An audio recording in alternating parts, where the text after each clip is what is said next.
কই গো, চা নিয়ে এসো। হ্যাঁ যাচ্ছি।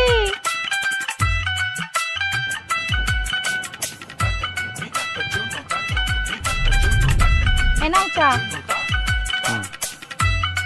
এ বাবা, তুমি রদ চা করেছো? আমি তো দুধ চা খাই।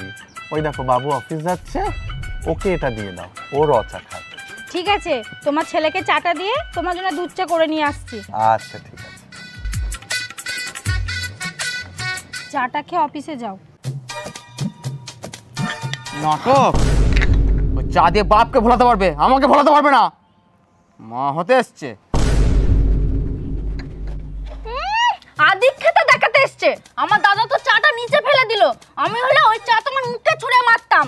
শোনো, আমার মায়ের জায়গা নেওয়ার চেষ্টা করবে না, নাহলে এর ফল কিন্তু ভালো হবে না, বলে দিলাম।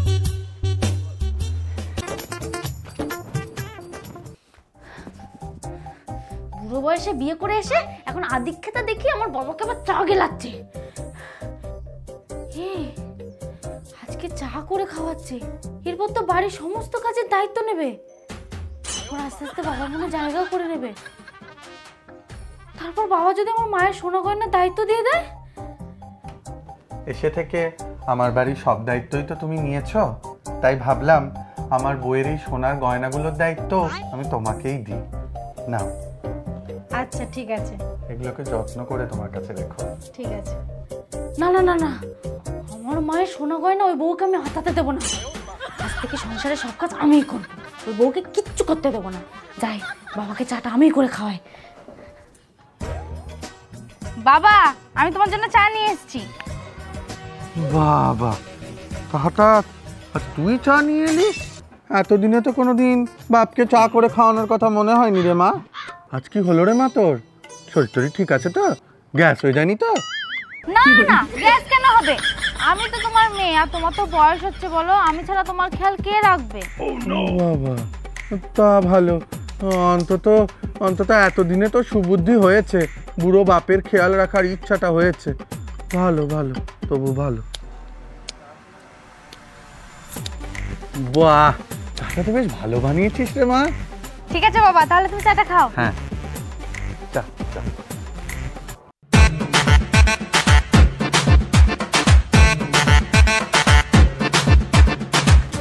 বাবা বাজার থেকে কখন আসবে? রান্নাটা করবো।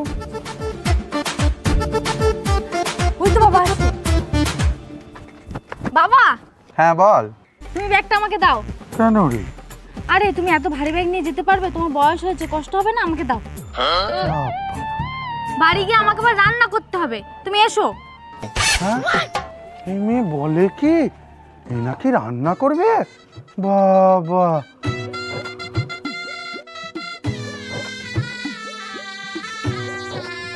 কই গো, রান্না হলো?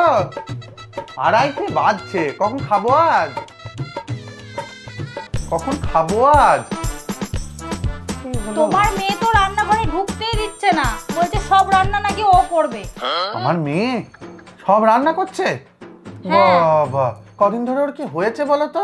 বাজার করে আসছি, ব্যাগ বয়ে নিয়ে আসছে, ঘর মুছছে, ঘর ঝাঁট দিচ্ছে, বাসন মাজছে, আবার এখন আবার বলছো রান্নাও করছে। তোমাকে আমাকে কিচ্ছু করতে দিচ্ছে না, তবে কি আমার মেয়েটা মানুষ হয়ে গেল? দেখো মতি ফিরেছে। বাবা, রান্না হয়ে গেছে, খাবে এসো। তোমার জন্য কষা কষা খাসির মাংস করেছি। ও বাবা, চ মা চ। হ্যাঁ এসো। দেখছো, খাসির মাংস রান্না করে বাবাকে খাওয়াচ্ছে। তাড়াতাড়ি যাই, নাহলে সব খাসির মাংস শেষ হয়ে যাবে।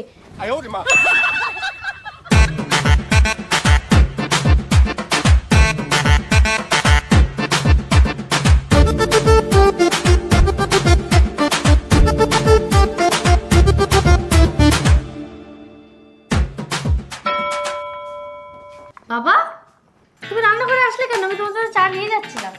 রান্নাঘরে না আসলে আমি তো বুঝতেই পারতাম না যে আমার মেয়েটা এত সংসারী হয়ে উঠেছে। এবার তো দেখছি তোর বিয়ের ব্যবস্থা আমায় করতেই হয়। সত্যি বলছো বাবা, আমার বিয়ে দেবে? হ্যাঁ রে, আমি ভাবছি কালই ছেলের বাড়ির লোককে আসতে বলবো। কালই? সত্যি? হ্যাঁ।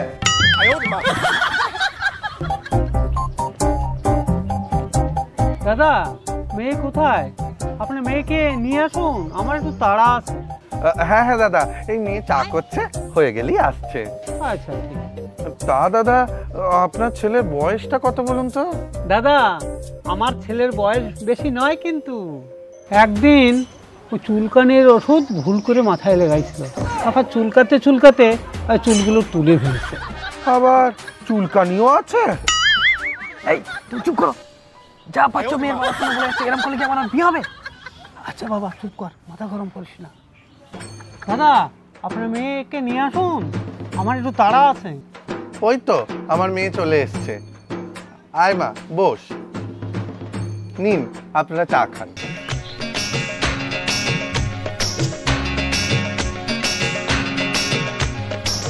বাবা, হ্যাঁ এটা ছেলে নাকি? হ্যাঁ রে মা। তুমি কাকে দেখেছো আমার জন্য? তোমার কাকুর বয়সী। মাথায় টাক পড়ে গেছে, টেকুমালকে আমি বিয়ে করবো। আরে বাবা, তুই চুপ করছিস নি? টাকাই তো টাকা আছে, জানিস কত বড় বিজনেসম্যান, অনেকগুলো মাছের বেরিয়ে আছে ওদের। বেরিয়েছে তো কি হয়েছে, তাহলে কি আমি ভেড়াকে বিয়ে করবো? ভেড়া? কে ভেড়া? অমন সুন্দর ছেলে, রূপটা দেখেছিস কি সুন্দর, একবারে কার্তিক ঠাকুরের মতো। আমার তো খুব ভালো লেগেছে। কার্তিক ঠাকুরের মতো না? তাহলে ঘরে ঢুকে তুমি পুজো করো। তুমি করো, কিনে বাইরে বেরোলে আমার বান্ধবীরা কি বলবে যে একটা কাকুকে নিয়ে বেরিয়েছিস? তুই চুপ করছিস নি? বেশি বকিস না। আজকাল লোকে টাকা দেখে বিয়ে করে, টক দেখে নয়। ওকে বিয়ে কর, জীবন সুন্দর হবে। সুন্দরের গুলি মেরেছে, আমি টাকাকে বিয়ে করবো না। তুই চুপ করছিস নি? ওরা শুনতে পাবে। বক শুনতে।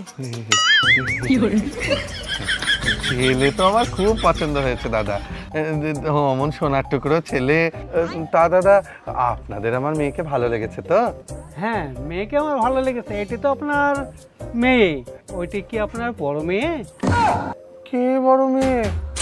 ও আমার বউ। আপনার বউ? হ্যাঁ আমি তো শুনছিলাম আপনার বউ মারা গেছে। হ্যাঁ, ঠিকই শুনেছিলেন, আবার একটা বিয়ে করেছি। এই বাড়িতে বিয়ে আর আমি করবো না বাবা। যে মাল বুড়ো বয়সে একটা কচি মেয়েকে বিয়ে করতে পারে, তার চরিত্র যদি এই হয়, তাহলে তার মেয়ের চরিত্র কেমন হবে? আমি টপকে গেলে তো সে আরো 4-5টা ছেলেকে বিয়ে করবে। ঠিক বলেছিস বাবা, এ বাড়িতে তোকে আর আমি বিয়ে দেবো না। হ্যাঁ যা যা, তোকে আমি এমনিও বিয়ে করবো না, টাকলা মাল। উনি আমাকে রিজেক্ট করতে এসছে, ভাগ এখান থেকে। কি আমাকে টাকলা বলা? এত বড় অপমান! এই বাড়িতে এক মুহূর্ত থাকবো না। তখন থেকে আজে বাজে কথা বলে যাচ্ছে। তোর মতো ছেলের সঙ্গে আমার মেয়ের বিয়ে দেখছিলাম, তোর ভাগ্য ভালো। গদি অষ্টে গন্ধ বেরো দিন রাত, বেরো এখান থেকে। বসে বসে কি দেখছো? এই বাড়িতে এক মুহূর্ত থাকা যাবে না, চলো। হ্যাঁ হ্যাঁ যা যা, শালা টাকলা মাল, আমাকে বিয়ে করতে এসছে। ছেলের বাড়ির লোক মুখের উপর অপমান করতে চলে গেল, এটা তো হবারই ছিল। তুমি যা বুড়ো বয়সে যা কীর্তি করেছো, তো তোমার মেয়ে কেউ বিয়ে করবে না। আপনাকে তো চিন্তা করতে হবে না, আমার মেয়ের জন্য আমি ভালো পাত্র নিয়ে আসবো। তুমি যতই ছেলে নিয়ে আসো না কেন, তোমার এই কুকীর্তি জানে তোমার মেয়ে কেউ নেবে না। কি বলছো দিদা, আমার বিয়ে হবে না মানে? ঠিকই বলেছি, তোর বাবা যা কুকীর্তি করেছে, বুড়ো বয়সে বিয়ে করেছে, তার ছেলের বাড়ি থেকে লোক আসলে এরকম দেখি দেখি চলে যাবে, কেউ আর বিয়ে করবে না তোকে। আপনি চুপ করুন, একদম আমার সংসার ভাঙার চেষ্টা করবেন না। এই তুমি চুপ করে দাও। বুড়ো বয়সে ভাঙকুড়ি বিয়ে করে নিয়ে আসছে, আর এখন নিজের মেয়ের বিয়েটা হচ্ছে না। ঠিকই তো বলেছো দিদা, তুমি যা কাণ্ড ঘটিয়েছো, কোনো ভালো বাড়ির ছেলে আমাকে কি বিয়ে করবে? যত সব।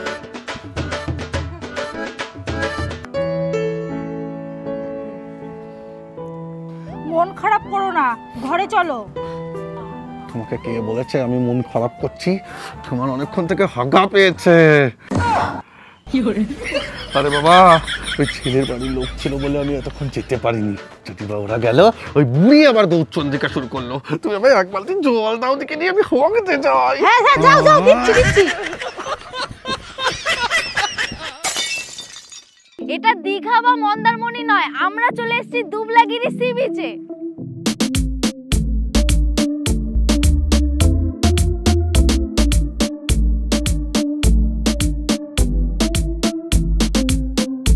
অনেক তো ঘুরলেন দীঘা মন্দারমণি, এবছর ঘুরে যান দুবলাগিরি সি বিচে। খুব শান্তশিষ্ট এই বিচ, খুব মনোরম একটা পরিবেশ।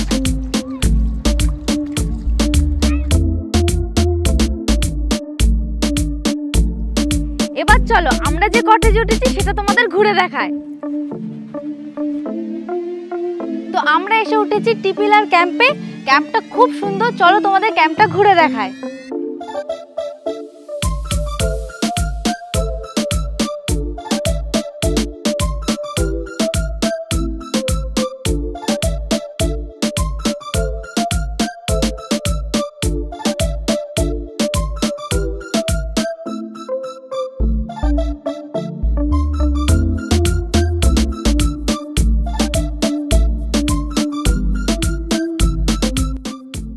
এখানে তোমরা পার হেড 1800 টাকার 1 নাইট 2 ডেজ প্যাকেজ পেয়ে যাবে। এর থেকে কম প্যাকেজও আছে, সেটা পরে বলছি। তো 1800 টাকার প্যাকেজে তোমরা কি কি পাবে? এইরকম সুন্দর কটেজ পেয়ে যাবে, সাথে সুন্দর সুন্দর রুম এবং অ্যাটাচ বাথরুমও তোমরা পেয়ে যাবে। চলো রুমটা তোমাদের ঘুরে দেখায়।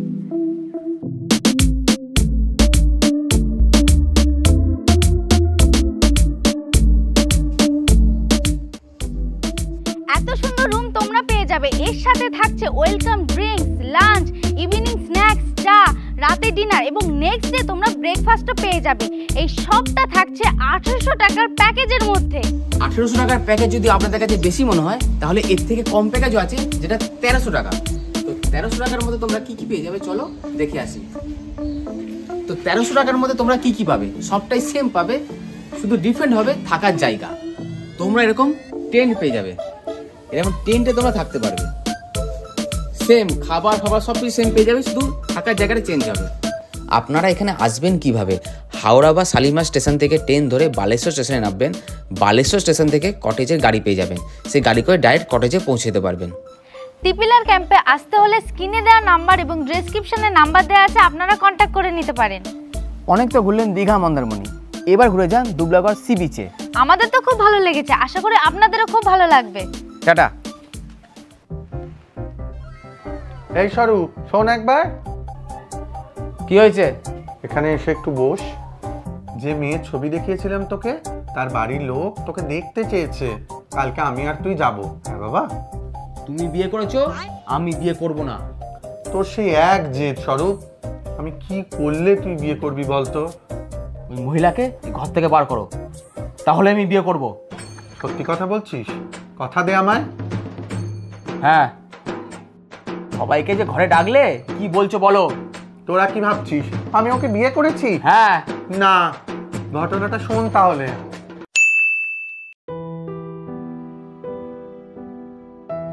কি বলছো দাদা, ডাকলে কেন? তোর একটা সাহায্য লাগবে আমার সোমা। বলো।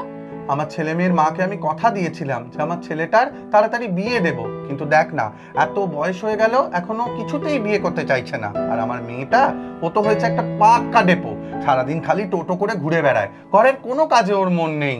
তোকে আমার সাহায্য করতে হবে বোন। কি সাহায্য করব বলো? আমি তোর সঙ্গে একটা বিয়ের নাটক করব। কি বলছো দাদা, এই বুড়ো বয়সে তুমি বিয়ের নাটক করবে? লোকে কি বলবে? শোন, লোকের কথা সব সময় শুনলে চলে না। কোনো কোনো সময় বুনো উলকে টাইট দিতে গেলে বাঘা তেঁতুল হতে হয় নিজেকে। তুই আমায় সাহায্য কর বোন, আমার সংসারটাকে তুই বাঁচা। ঠিক আছে দাদা, তুমি তো আমার দাদার মতন হও।